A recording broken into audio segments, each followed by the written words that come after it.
All right. My name is Narak Chi, better known as Mike. I'm playing on US West, and I'm an average tanks player with an opportunity to sit down with Zevin and talk about some of the topics that many players have on a daily basis whenever they're in the game. Today, I want to talk about the core concept that a lot of people ask themselves, and that's how to play well consistently. Zevin, when players start this game and they get into it, they're usually overwhelmed by the number of mechanics and how the gameplay is very different from other first-person shooters or strategy games. Let's talk a bit about how to get one's mindset correct to understand those mechanics and be able to engage in the game in a really intuitive and enjoyable way. So if someone were to come to you and say, like, how can I contribute more to a game? What would be some of the first suggestions you would offer someone who's reasonably new to the game, but about a mid-tier player? Um, so that's there's a multi sort of part question to that.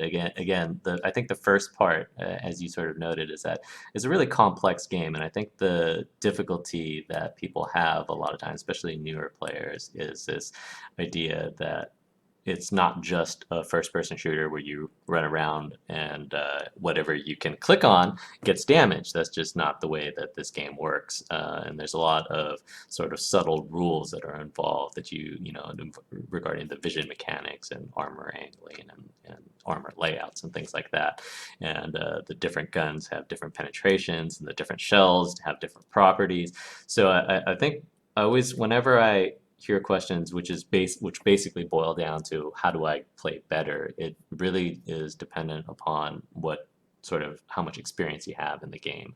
And the advice that I have for newer players, beginners, like let's say people that are 0 to 5,000 games, let's say, is different than the advice or what I tell people to look for if you're more of an intermediate player where you have a better grasp of the game mechanics. And then that's different advice from what I would generally give to more advanced players who can see or can process this information because everything else is slowed down more for them. So I'm sorry. So if we want to talk about some specific question, then we can break it down through there. Absolutely. So one thing that I find I struggle with in the game is something that you are very good at explaining when you're playing, and that's know what you should be afraid of when you're playing. And I know it's very tank dependent, it's situation dependent, it's map dependent, but for the average player who's just feeling like they're getting to a point in the game where they have a tank that they're somewhat familiar with playing, how does a player on the fly really understand what's going on with them in relation to what they should be afraid of and when they should not be afraid? So what I always try to say is you're trying to maximize those types of situations where you feel like you have an advantage over your opponent, whatever that may be, because he is occupied by your team and you're just getting free shots into his side, or whether you're the guy with more armor that he's going to struggle to damage in a frontal attack, and you're basically holding him in place there while your teammates shoot him in the side, sort of thing. I think when we talk about knowing your role or understanding what you're afraid of or what you're looking for, I think that's really what everybody needs to look for. And then again, as we were saying earlier, to some extent, that the sort of scope of what you're looking at depends on how much experience you have. The more the more newer player that you are, your scope is much more narrow. You're generally focused only on your local area, and generally speaking, as you get more of an advanced player, you start to see more of the map and more of the game, because it's not just really the tank that you're fighting against right that instant. It's also all these other things that are going on around you, and even on the other side of the map can play a role in how successful you are in your area. Yeah, so when I'm thinking about it for myself, I went up one of the German heavy lines. I was in a Tiger, and often I'd find myself usually following map metas in positions where I would be staring down other tier 7 heavies. And I found that it was really difficult in that tank, following the meta, you could say, to square off with something against like an IS-2. tank just was far superior in the brawling kind of context. Despite having a far superior gun to an IS-2, I was very afraid of that tank most of the time. I knew that it was easily able to go through Right, my front. but again, that it sort of goes back to this idea of you don't play the meta to the heavy tank, because heavy tanks, there's all sorts of heavy tanks, right? There's some lightly armored heavy tanks with clips. There's some heavily armored heavy tanks and that are really slow. And so depending on what your matchup is, that should dictate, where you go. And so, the Tiger is one of those tanks where it doesn't necessarily play that frontline brawling role very well. And what I've always said about tanks like the Tiger specifically is that, you can play the Tiger as more of a second line tank in some situations, but what you'll find in almost every game is that those tanks will eventually need to use their health. And we always just have this saying about a lot of the German tanks from back when we were messing around with using them in tournament play, which was this idea that your health is your armor. Like you have a certain amount of health, and a lot of times you have to use that health in order to sort of preserve your teammates or situationally to keep people alive. And so you're not necessarily going to bounce a ton of shots like a lot of the Russian tanks would or the Russian heavies would, but you still, that doesn't mean that you need to avoid every single shot of damage. And so a lot of times what you said is in theory it's correct, which is you want to play towards the meta of the map. If you're in a heavy, you need to think about doing this, but you also need to sort of edit how aggressive or passively you play depending upon the strengths or weaknesses of your tank as well. So yeah, and that comes a lot from experience driving a tank. And if you aren't a Tiger 1 and you often find yourself nose to nose with an IS-2 where you most often, more often than not, coming out on the wrong end of that engagement, that should be a cue that it's not the IS-2 driver who's beating you, it's you beating yourself, because the strength of your tank is not going to be going nose to nose with a flat, low Russian heavy tank. It's going to be back where you have some degree of cover, where you have vision and other teammates supporting you. Yeah, to an extent, yeah, but it goes to this idea of when we start the map. Let's say we're on Ruinberg. When you start the map and you're in your Tiger, and let's say you have 3 Tigers on your team and they have 3 IS-2s on their team, right? You know that you're not going to want to brawl that out in the city against the IS-2s because they're going to have that advantage. So you basically need to edit the way that you approach that sort of matchup. Now, it's entirely possible that those 3 IS-2s all drive to the corner of the map and do nothing, but you always sort of presume that that people will play according to a specific meta. Yeah, I guess there's a couple directions we can go with that, because I'm kind of liking this example. It's about good tier for a lot of people. They're familiar with it. I mean, Tiger 1 is one of the most popular tanks in the game for a tier 7, right in behind the IS-3 for a tier 8, and still the most played tank in the world. When we talk about that, and making sure okay, I'm a second line heavy, and those are some first line front brawlers out there. How much of the map is worth giving up in order to still play to the strength of your tank, or should you really be sacrificing your HP to be the vanguard? So again, like so many of these questions, and one of the interesting things about this game is as we've discussed from time to time, is that it really is strategy based. Like there are first person shooter elements to it, but so in terms of winning and losing these random battles or even organized play, it's about how your team moves on the map together. And it's not just what the actions of any individual person is. And so we can talk about, oh, well, heavy should go here, medium should go here, light tank should go here, but that's not always the best case scenario. And even if you do go there, you don't necessarily want to be super aggressive in some situations, and sometimes you do want to be super aggressive. And so when we talk about these types of things, it's going to be very, I just want to make sure that we understand that there's never any singular mantra that you follow that, okay, well, if I'm in my Tiger, I always do this.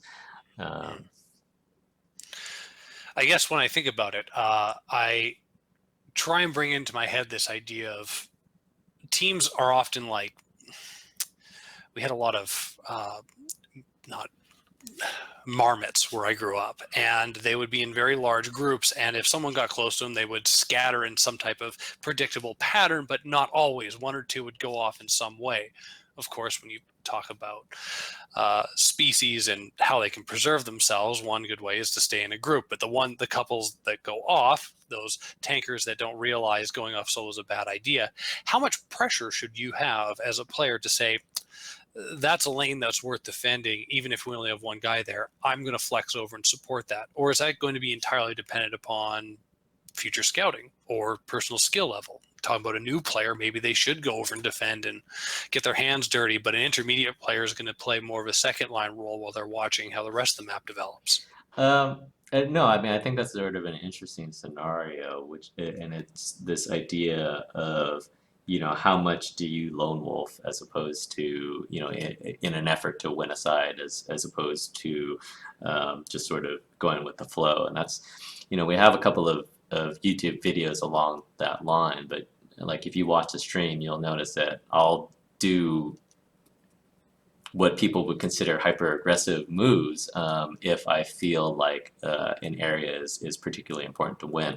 One of those areas, like, we talk about the center hill on mines, and it's one of the things that I talk about a lot in the stream, where the center hill on mines is really important to pub play. It's a little bit less important in organized play because you can always tack around it. But in pub play, most people are really reliant upon that area around the hill, and if you control the hill, then it's very easy to counter their movements as they go around it. And so because well, not that I understand, because I believe that the hill is incredibly important in pubs, I am willing to pay a greater price to have that hill in pubs. And so if I'm going up to the hill and nobody else is going to the hill and the other team has a lot of speed, let's say they have a lot of mediums, then I know that I might die there. But to me, to an extent, it's worthwhile to see, because if they only send one guy to the hill, or if they send no guys to the hill, and this has occurred before on the stream, then I get it for free, right? Despite the fact that we didn't really earn it. And so it's one of those things. But it's on the same token, like if that happened on the Valley of Lakeville, right? If nobody went to the Valley of Lakeville, I wouldn't go in the Valley of Lakeville just to fill that gap, because my feeling would be like, okay, we'll just let them come through that side. We'll deal with them when they come out. And a lot of that's going to come from your ability to pre-scout before the match has even begun. It's holding that tab key and just seeing what the comp looks like. Maybe if you have XVM, seeing the quality of players on each side, how many games they've played in their particular tanks, and so forth. Yeah, I actually look a little bit. I don't look as much at XVM as I think a lot of people do. I don't think that necessarily dictates where people go on the map per se. I think unless you actually know the person, like, I know Miz, I know what he wants to do, and so I know about where he's going to be, sort of thing. But barring that, yeah, I think you do look at the comp, but as we were noting earlier, really what you're doing is a probability play. You're sort of assuming that their heavies are going to go towards heavy positions, their mediums are going to go towards medium position. You can always get surprised by something, and that was, one of the things that I've been talking about more recently on the stream, because people talk to me about playing, about how I play pretty aggressively, and and what I'll get a lot is, oh, you just YOLO'd there and died, and occasionally that's true. Occasionally, I am too aggressive and it gets me killed. But a lot of times when I'm aggressive, I tend to vocalize it as, okay, I think this is important, and I think that this area is important, and I don't think that, well, I hope that they're not going to send that many tanks here because of this in their comp, or this information that we've seen. But that's not always true. I can turn the corner on a hill and be like, oh, well, only their mediums and light tanks are going to be here, and it's like, oh, well, there's an E100 here. It's like, well, that's unfortunate. But to me, when you play random battles, it's a lot more of a probability play as opposed to organized. in organized play, everything tends to be much more deliberate. You need to have intel before you act to an extent, Mhm. and or at least you need to move in a way that minimizes minimizes the effect of surprises in a way that you just can't when you're sort of solo pubbing, because you're just one tank and you're just like, okay, well, let's take this hill, and all of a sudden it's like, wow, they've got like 4 light tanks up here, and that's unfortunate. And they're all autoloaders. Yeah. My life is over. One thing I want to point out really quickly here, just it's kind of the confluence of your occasional deaths that take place and XVM, is you have a remarkably high survival rate. In fact, it is astonishingly high for the number of games you've played. Yeah. Do you want to just talk for a moment here about why survivability rate is not necessarily that stat, but what that stat represents and why it's so important to live throughout games? I think Other than the obvious, you live, chances are you're winning. yeah, no, I think that the survival rate is quite often misinterpreted, and it's not necessarily that surviving means winning, but losing almost always means dying, right? Yeah. There are very, very, very few situations where you lose and live. And so the way that it works out is that, so if you were to parse out your wins and losses and then look at your survival rate in each, yeah, I think what you'll find is that in the games that you win, you're like, wow, survive a lot. And again, there's these extremes to it, right? There's these people who avoid as much conflict as possible, and in their wins, they're still going to be alive, at a higher rate, but they're going to win they're not going to win as much as they would.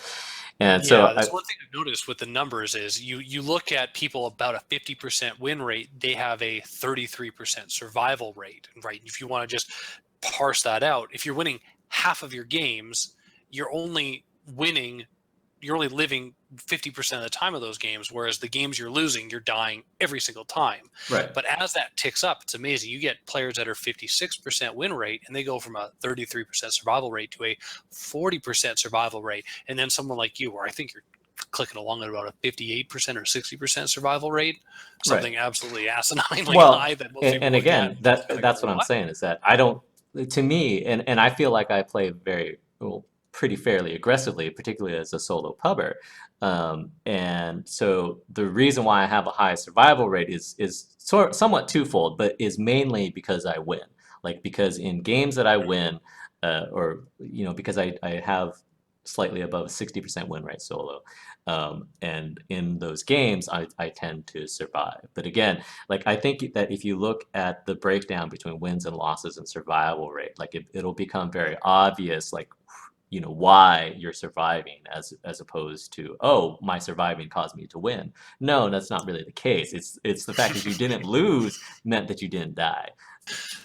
Let's talk about tank knowledge. And no, I don't mean about what your tank is and what its strengths and weaknesses are. It's something that is really common to be discussed on different streams. But tank knowledge in the way that, what are you going to see on the battlefield? Should you know the very fine differences between each of the Japanese heavy tanks, each of the German heavy tanks, how to deal with them? Or is this something that should develop organically just because you shoot its front plate and you don't go through with this gun, therefore you need to readjust your strategy?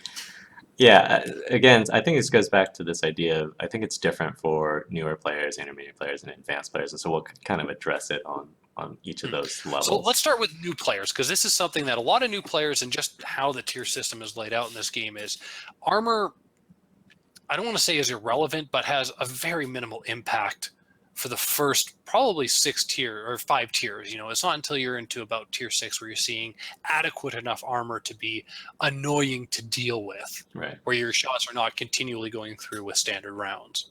Yeah. So my advice so there's a couple of things. One here is that we need to remember that it's a video game. It should be fun. Like, there shouldn't be homework. There shouldn't be studying and exams and things like that. Flashcards. Yeah. And so, like, one of the mods that I like to use is tank cards, and these tank cards basically have the maximum armor on each side, just to give you an idea of what it is that you're up against. And for more advanced players, you kind of already know the tanks that you're going to be dealing with. But like when I go back and play like a tier 3 or 4 tank, I might not remember how the AMX 40 armor layout is, and so I just glance at the tank card and I'll go, oh, Penetrable all the way around. yeah, he's got whatever. But that at least gives me an idea. But so typically, I don't memorize a lot of these things. So for beginning players, I always say that I wouldn't worry too much about memorizing the armor layouts of this tank has this much thickness, this tank has this much thickness here and there, and this is where I have to shoot it. I always say that there's a general rule of thumb for new players. You shoot them in the face. If that doesn't work, you shoot them in the side. If that doesn't work, you shoot them in the butt. If that doesn't work, you run away. Like that should basically be the train of thoughts, and you shouldn't waste too much time otherwise. And I think over time, and particularly like as you become more of an intermediate player, it's about understanding the basic armor layouts of the tanks. That the French heavy lines are sort of weak all around early, and then like the 50B, you shoot them in the face in the turret area because that's going to be the softest spot. Whereas like with the Swedish autoloader line, which is sort of analogous to the French autoloader line, when you get to the Kranvagn, right, you shoot it in the hull and not in the turret because that's the strong spot. So you kind of learn the basic layouts of, shoot the lower glaciers on German heavies, sort of thing. And I think that's generally useful for intermediate players. And then for advanced players, you can start thinking about things like, oh, well, I'm up against a mouse and he's angled at 15 degrees to me. Can I penetrate through the license plate of the mouse or not with my X gun?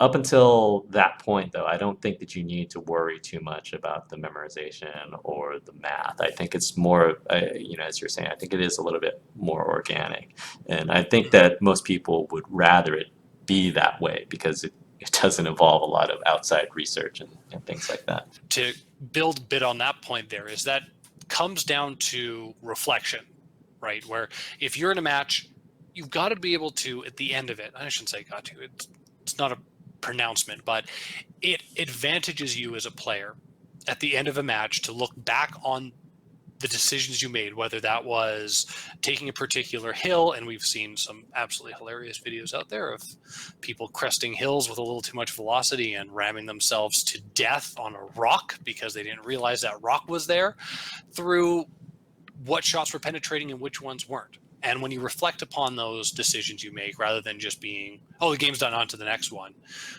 you can begin to recall that information more readily in the future, where it becomes, like you're saying, not a willful act with purposeful thought that was put behind it, but reactivity to the situation, where you knew it worked in the past, you're using those heuristics to move forward to hope it works again in the future, assuming RNG doesn't decide to play around with you. Well, and this is something that we alluded to earlier, is that there's this idea that you're almost always working off of imperfect information, and so you're playing probabilities. And the idea is that when we talk about getting better almost by definition means recognizing your mistakes and or successes. Like there has to be some action and some consequence, and you recognize the link between those two, which is why, like, when you look back at our replay reviews and things like that, I always say that you can look through any of these replays, any game that I've ever played, doesn't matter how well I played, doesn't matter how poorly I played, you can find a lot of mistakes in all of them. And so the idea is that as you bring attention to the mistakes that you make, then that actually causes things to click in your brain, so that the next time, ideally, you're less likely to make the same mistake. Or you can look at that on the flip side. When you do something that is successful, you need to figure out why that was successful, so that you can reliably replicate it. And one thing that I want to point out for the players listening that are just probably, well, hopefully now going to engage in the behavior of reflecting upon their games is that you need to recognize the difference between unintentional mistakes, as in you made the wrong call for that moment with the information present, uh, bad mistakes because you forgot to look at something that was otherwise present to you, and mistakes from ignorance. Discard these mistakes from ignorance, right? If you don't know something is there, but only learn about it because, oh, hey, that gorilla was sitting behind that bush and I didn't see him. And when I crested, he had the perfect side shot on me and popped my turret off. You can't know where that gorilla is going to be at unless it's been previously scouted and he's active and you pull up in front of him anyways, right? So those are the mistakes that you need to be able to just let go of. That sucks. It's unfortunate. Water off a duck's back. Let's focus on the other decisions you made that put you in those particular scenarios. I remember there was this one game that I was playing on Overlord, and I was pushing up a flank to get some flanking damage on their mid line, and there was this Lorraine 40T on the red line in the corner. And I'm just like, and this was not in like the early game. This was like in the mid game. And I'm like, nobody knew he was there. He wasn't spotted before. And he just started clipping me out. And I was like, well, that's unfortunate. Like, Yeah, I don't think that's a, I mean, it's a mistake in the scheme of the round because he was basically along with a couple of other tanks able to kill me. But I don't feel like that's a mistake that I made because that's not typically where somebody's going to go to be effective. There's no absolutely not. And those are the ones you need to just let go of. Be like, right, no clue he would have been there. Whatever. Like next game, it's the decision of, man, should I have really been pushing into two heavy tanks that were medium health when I'm full health? Because hey, that's a lot more DPM they've got going on than I can possibly produce. right. Yeah, no, I mean it's. I think you just have to use some common sense when it comes to that. Mhm. And that's the other thing that, having other people look at your replays or, watching the way that other people play, particularly if they try to break down what they do. Because I'm not the only person who sort of breaks down the what I think about is happening in the match. Yeah. And so there's a lot of resources that are out there that you can look at Mhm. to do that sort of thing. Yeah, and maybe that's something players ought to be looking into. I mean, if you don't have the opportunity to play, say your work at a job that affords you some opportunity to listen into things, there's lots of really good players out there that stream or that have YouTube content. You can go and just listen in on, Yeah, right? certainly. And you might And pick up again, something. as we were talking about earlier, though, I mean, don't make it homework. Just if it's fun for you, and I have a lot of people who watch the stream who don't even play the game anymore, and if it's fun to watch and you feel like you're getting something out of it, then fantastic. And if it's not fun to watch, then find something that is fun. I mean, Absolutely. Well, we're like most games now, and especially for guys like us who aren't 20 years old with a lot more free time going on, is it has to be a hobby that you're willing to dedicate some time to. Now that could be, hopefully people who are listening are dedicating the time to playing it, right, getting in and having some matches and enjoying it. But if you're running into walls where you think that I should be able to do this better, seeking out the resources is the best way to go about it, right? And finding people yeah, that you can listen to. And that's where honestly you came in for me, and the amount of education I've got listening to your streams and the replay reviews has been immense. It has changed the way I play the game in lots of cases. That's why I drive a tin can that fires rubber bullets now, right? Against real tanks. yeah. I mean, I don't know if I'll claim that as a victory, but yeah, no. I mean, I think that's the idea, and to again tie it back to what we were talking about earlier, is that you can learn to position yourself better. You can learn to read the map better. You can't really learn to shoot straighter or faster. Yeah. Like, and You so can't tame RNG either, right? You might have the best place shot in the world, but if RNG says that round that came out of your barrel has 25 less pen than it is purported to have at average, mhm. that's nothing you can do about it. That round's already in the air. Yep. No, and so I think that's the thing, that if you sincerely want to get better, like I think the easiest way to get better is to focus on that mental side of positioning and what your team is doing, what your opponent is doing. And the best way to build upon it is reflect after games, right? Take the moment, see what you did, and that does not necessarily mean you're going through every one of your replays. Right? No, that's something that's obsessive. well, I mean, if you want to, sure. If you But want to, sure, no, that's but completely unnecessary. And so what I've always said, and the way that I've always done, I've never really watched my own replays. What I've always done is, at the end of every round, whenever I die or we win or we lose, I always just think, just for a brief second, of, could I have done anything differently? Could I have done anything better there? And, just be honest with yourself as far as what you did, and like, particularly what I've made pains to note now.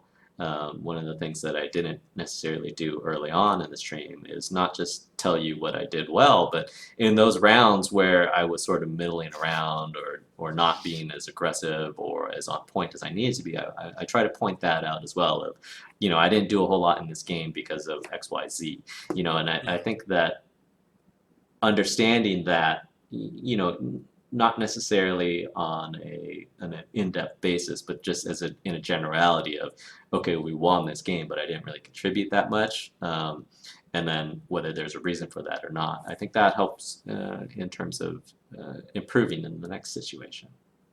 Absolutely. Well, I think this was a pretty productive conversation. Really touched on a lot of important points that many players have floating around in their heads. You exit a game sometimes and you just wonder, like, how did we not win that? We were up in the end there and it just fell apart. How was I not more successful? Why I was not able to keep my gun as active? Those are the things that people are going to run into. And I think that some of the things we touched on today will help players of all levels and get them more into the mindset of working on the things they can actually control and not worrying about the things that they can't. Can't change how much armor is on the front of a mouse, so figure out how you can position yourself to make that mouse's armor far less relevant.